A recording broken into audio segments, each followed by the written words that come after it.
Happy Friday, everyone. Welcome to 13 Now. I'm Jenna Maddox. And as everyone knows, Memorial Day weekend, it's the official start of summer. And I know a huge event that everyone's looking forward to is Gulf Coast Jam. It's coming up next weekend. And we are joined live here in the newsroom with executive producer of Gulf Coast Jam, Rundy Lovelady. Hi. Hi, how's it going? It's hot. It is hot. God turned the heat up this weekend, that's for sure. Definitely. So, Gulf Coast Jam is coming up. Tell people who don't know much about it what it's all about. Where they've been the last 9 years, that's what I want to know. Right. I mean, honestly, it's a 3-day event. It's purely country. It's always Labor Day, but because of COVID, this is our rescheduled for the second time to come in this weekend. So, I mean, next weekend actually now. So it's just a reschedule of Gulf Coast Jam, and it's honestly, it's been almost 20 months. We're ready to do it. We're ready. I bet you are. And tell me about some of the headliners that are coming you're excited about. Well, the ones we have coming this year that we've been preaching for 2 years now is Luke Bryan, Leonard, and Brad Paisley, which are all amazing guys. The first night is Friday night, and that's Leonard, which, that's the ultimate freedom band. And it's that one that crosses from country to rock, and it's just exciting. And then Brad Paisley, I mean, he has been around forever. He's Mr. Country, CMA, country music. And then Luke Bryan, we own him down here. We call him Mr. Panhandle. So he's part of the family. That's awesome. It's so exciting to see this lineup, because it's been, we talked about this earlier, 20 months. Like, it's been so long. We've been waiting for this. Tell me how that process has been for you. I mean, it's been quite the emotional roller coaster. I mean, we had September, we actually start back to Sand Jam last year. Sand Jam was ready to go, and then the word of COVID came to us, and nobody knew what COVID was or really didn't understand it. I'm not sure anybody really understood it. Right. And next thing we knew, we had to cancel Sand Jam. And then, of course, after we canceled Sand Jam in April, it was like, oh my gosh, we just canceled the show because of this thing. So all of a sudden, COVID became a real word to us. And we did like everybody else, began to find ways to struggle through and fight through the cause and just keep everybody together. And for 9-10 months, we kept everybody employed and saying, we're just going to come out of this. And then all of a sudden in September, when they came to us and said, yeah, don't think it's going to happen in September, it almost like a panic. Because we went, oh my gosh. I mean, this has been a full year. We've just gone a full year without an event. And we began to talk to artists and reschedule and say, what about rescheduling? And at that point, nobody really knew what to do. So you could sit there and say, okay, let's throw it out there in March. And honestly, we didn't know. I mean, we threw it out there, we rescheduled, got the artists to commit, got everybody to commit to do it. The city committed, government committed to do it. Then all of a sudden, March comes and we're going, yeah, we're still not ready to do this. And festivals across the country and around the world are dropping like flies. It's just nobody knows what to do. Right. And fortunately for us, I mean, this is probably a political statement, which I don't care.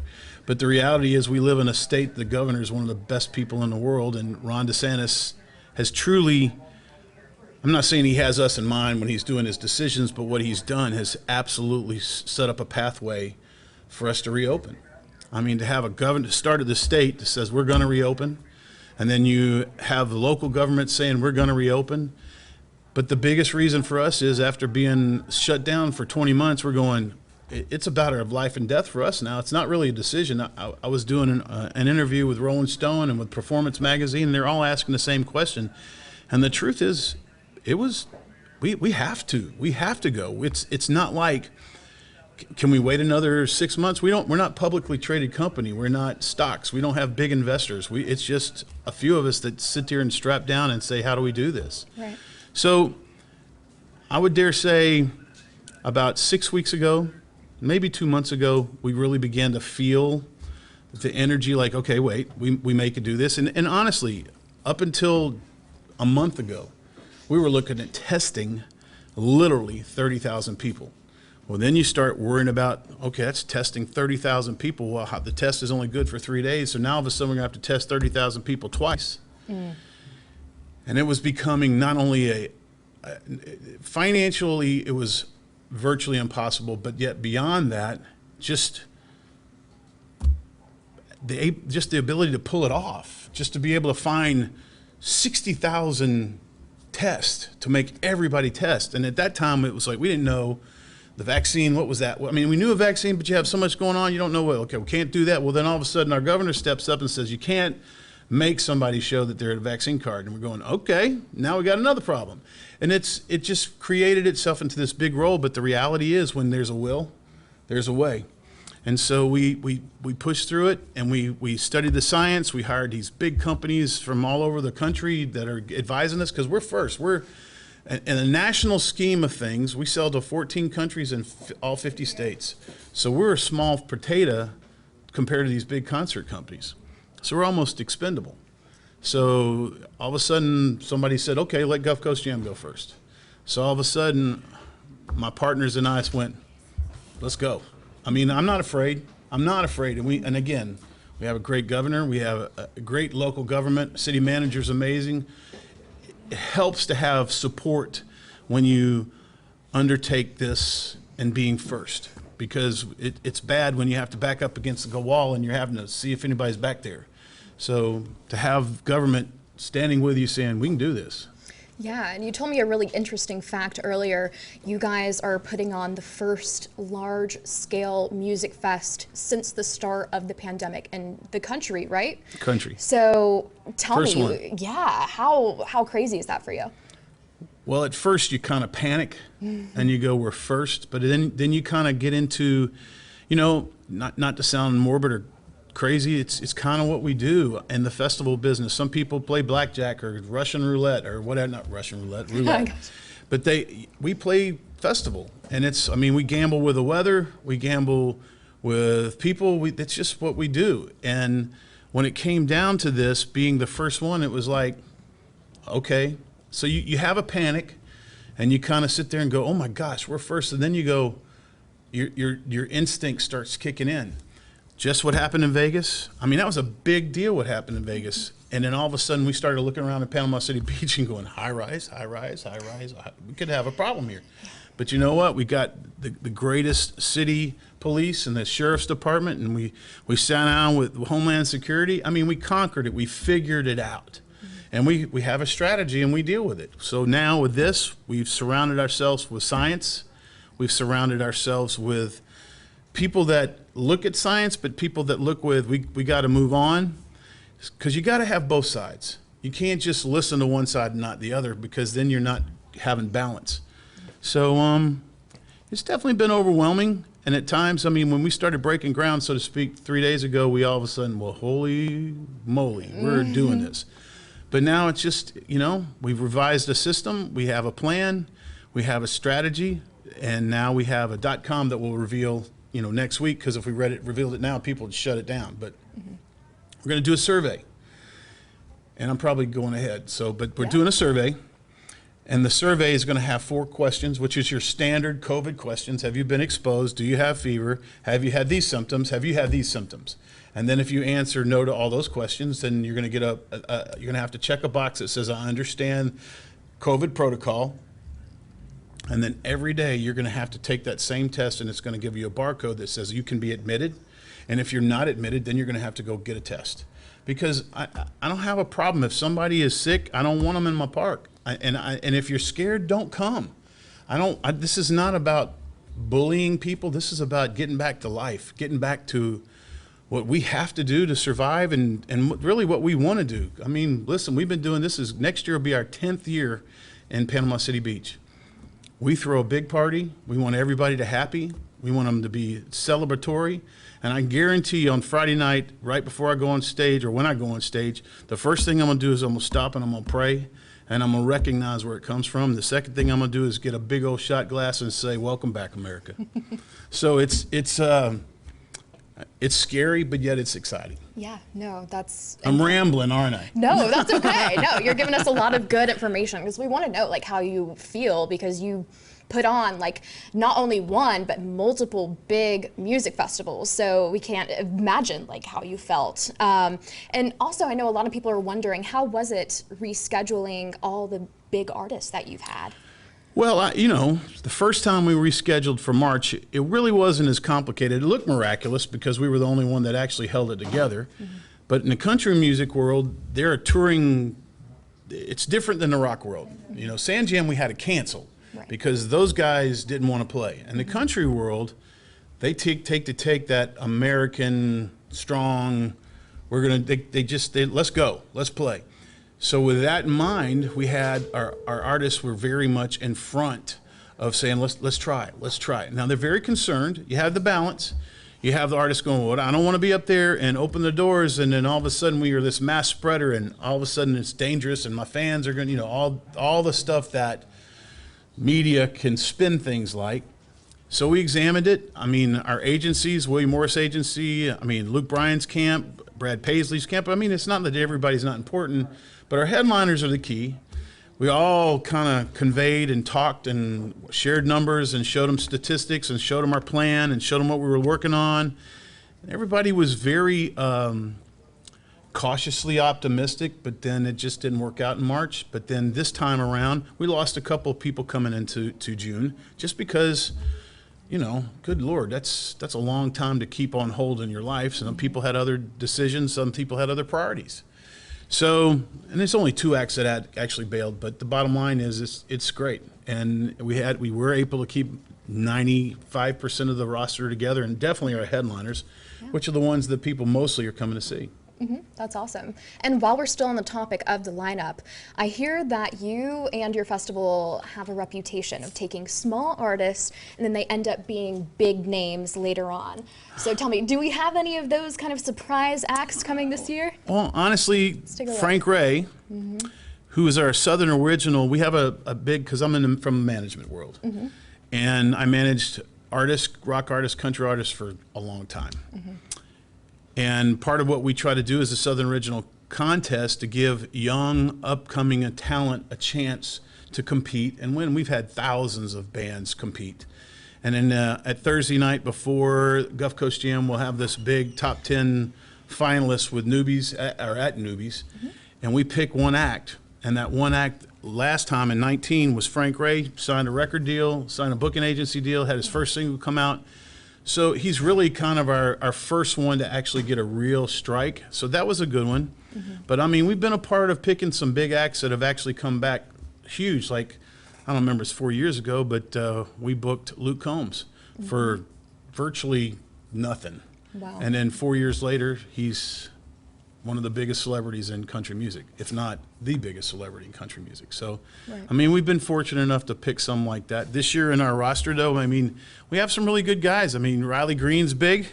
I mean, Billy Ray's been around 100 years, and he keeps coming back. You can't get rid of him. He's not going away anytime soon, is he? He's not. But, I mean, we've got some great ones. I mean, Tanel Arts, we just added her. She just had #1 hit in the country. So, I mean, we've been really fortunate with this roster. It's going to be a great show, no question. Good lineup. I know some of us are really excited about Leonard Skinner as the oldies. It's going to be awesome. Let's talk tickets. Tell me how that's kind of going. How many have you allotted for the festival? Well, I mean, we allot 35,000 tickets, but how many do we expect? I mean, we're expecting over 20,000. That's what makes us a mega event. Yeah. That being said, I mean, ticket sales have been amazing. And I mean, we're excited to see where it ends up. I mean, we've had to refund tickets twice, you know, and people, when you change the date, I mean, people have to change, and some people couldn't come in June. And then we've allowed some people to move it to Labor Day because they always schedule Labor Day because that's when we do our normal event.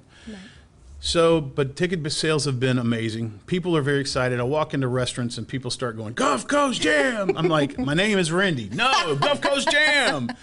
But people are excited and they're ready to get out. I mean, you go on our Facebook post and we do Facebook Live and you have all this exciting energy and people, you know, 20, 30,000 people just start saying, we're excited, we can't wait to come, and all that good stuff. So it's funny, the other day, normally, the festival business, you're always worried about weather. And everybody through all of our drama, we're sitting in a staff meeting, somebody went, what's the weather going to be like? And we went, oh, crap, I don't even know. Yeah. And then fortunately, the weather's going to be good, or at least what our weatherman here says. Exactly. So we'll see if he can. he hides when he knows I come around because I'm going, okay, what's it going to be? Listen, he's my best friend for 3 days. I can tell you that. He'll get text and says, you better duck. I mean, he has been there for us, so he's been a blessing. So we count on him. So the weather, yeah. Do people sometimes hold out to see what the weather Absolutely. will be before they, secure the tickets? You have your diehard fans that we have about 70% of our tickets that have been repeats since year one. Wow.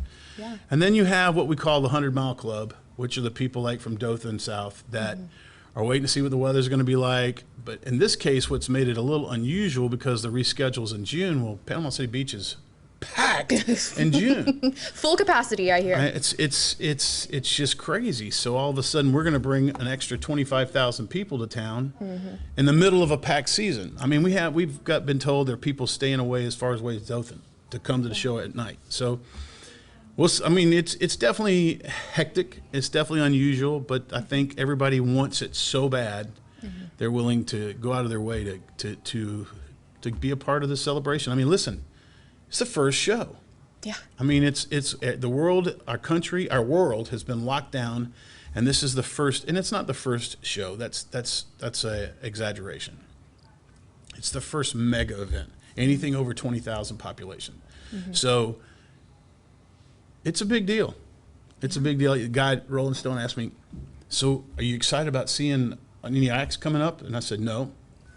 I'm excited about seeing my show when Leonard Skinner hits that stage and they start singing Freebird, they start singing America's Finest. You know what I mean? That proud country stuff that are Southern anthems, and hearing that 25,000 people just roar. I mean, that's what I'm looking forward to. And it's because it's our show and it's because it's our baby. But the reality is, it's to see that what America's all about, and to feel that freedom and to feel that, you know what, we're going to fight through it. We're going to deal with it. Somebody asked me, a guy from Performance Magazine says, so how would you describe this? I said, honestly, it's like getting engaged, setting a wedding date, planning a wedding, standing at the altar waiting for your bride to come. So you've worked on this for a year, and then they never show up. And it's like, I know that's a weird explanation, but we've had our bride not show up for literally 2 years. So we're ready. Yeah, we're ready. So we're ready for a honeymoon. Oh yes, bring on the honeymoon. But it just these great acts that are coming, and you said, whenever Leonard Skinner gets out there and plays Freebird, that moment, that feeling you're gonna have, will it almost make the past 20 months feel like, you've had this time to plan? Not like it's been worth it, but the anticipation of actually having this event. Well, it's definitely a payoff. Yeah. There's no question. But, I've had to lay off people that were close friends of ours. I had a guy that's worked for me for 26 years. I had to lay him off. Wow. I had to lay off my daughter. It's just, you get to a place where it gets so hard, it's all about your investment. You have to protect your investment. Yeah. And we literally have a huge office space, and we were down to like 4 offices in this huge building.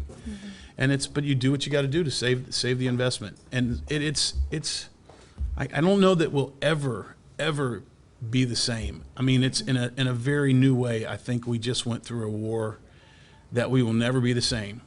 That being said, I think it's going to be a big celebration because I don't believe anybody's going to be at risk. I don't believe COVID is at a place anymore that scares people between vaccinations and just people that have had COVID. And I'm not saying I take it lightly, because I don't. Right.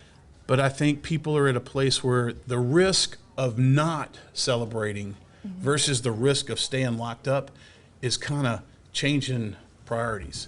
Right. And I think the fear factor is kicked out, and the I want to get back to life is kicked back in. Yeah, no, that's amazing. Tell me some of the COVID precautions that you guys are going to have in place. Well, we've partnered with a company called 3P America. 3P America is a sanitation. I don't know if that's the right word. I may be using the wrong word, but they're a company that has these sprays.